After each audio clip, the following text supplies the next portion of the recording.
Ферганская долина сегодня открывается миру с неожиданной стороны. Здесь, на территории современного агрокластера по производству экологически чистой органической продукции, созревают не только привычные растения, но и французская лаванда, киви и экзотическая папайя. Mexrigiyo korxonasi 1992-yilda tashkil topgan. Shundan beri biz mana 34 yil vaqt mobaynida dorivor o'simliklarni ishlab chiqarish va ulardan xomashyo sifatida foydalanib, inson salomatligiga foydali bo'lgan mahsulotlar ishlab chiqarishda foydalanamiz. Mana hozir ko'rib turibsizlar, bu tarafda biz ishlab chiqarishimiz joylashgan.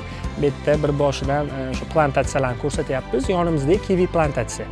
Mana shu nafaqat meva, nafaqat o'simliklar, bu yerdagi hamma narsalarni biz o'zimiz noldan ishlab chiqaramiz.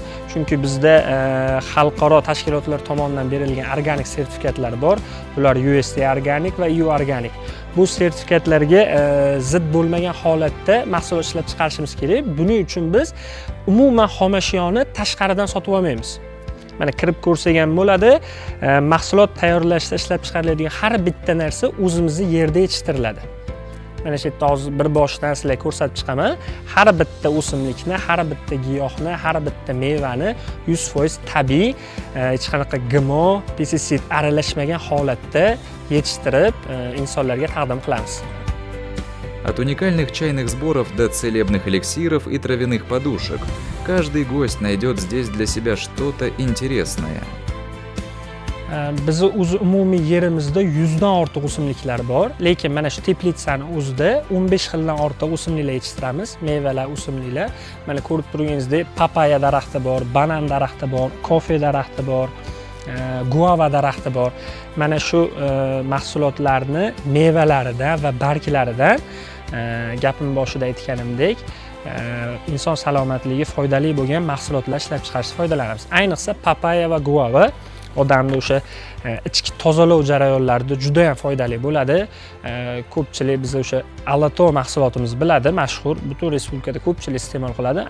Aynan mana shu alato mahsulotni ham папаяны bargidan, mevasidan tayyorlaymiz. Сегодня этот оазис становится центром притяжения для туристов и местных жителей, выбирающих экологию, здоровье и гармонию с природой.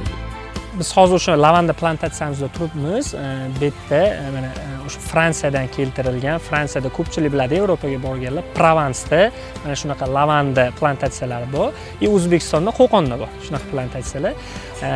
Keng miqyosda lavanda yetishtiramiz va lavanda gulidan, hattoki bargidan gapim boshida aytganimdek, inson salomatligiga foydali bo'lgan mahsulotlar ishlab chiqaramiz. Shulardan bittasi yostiq qo'limda turibdi, lavandali yostiq. Hozir Yevropada aromaterapiya bilan davolash juda keng rivojlandi va bizga ham sekin-sekin kirib kelyapti. Ya'ni mana shu lavandani hidi bilan insondagi uyqu bilan bog'liq muammolarni, asabiylikni davolash. Chunki ko'pchilik bilishadi, mana insondagi paydo bo'ladigan kasalliklarni deyarli 80% stress va asabiylik sababli.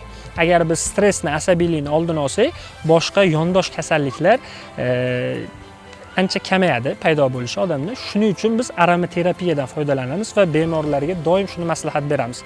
Hattoki mana shu lavanda plantatsiyasini o'zida piyoda sayr qilish ham inson sog'lig'iga juda ham foydali bo'ladi, uyquni me'yor keltirishda.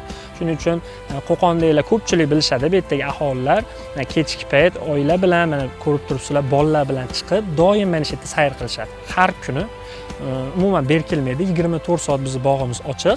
Sayr qilib, xohlashsa bizni mana shu lavandali yostiq mahsulotlarimizdan xarid qilib ketishadi.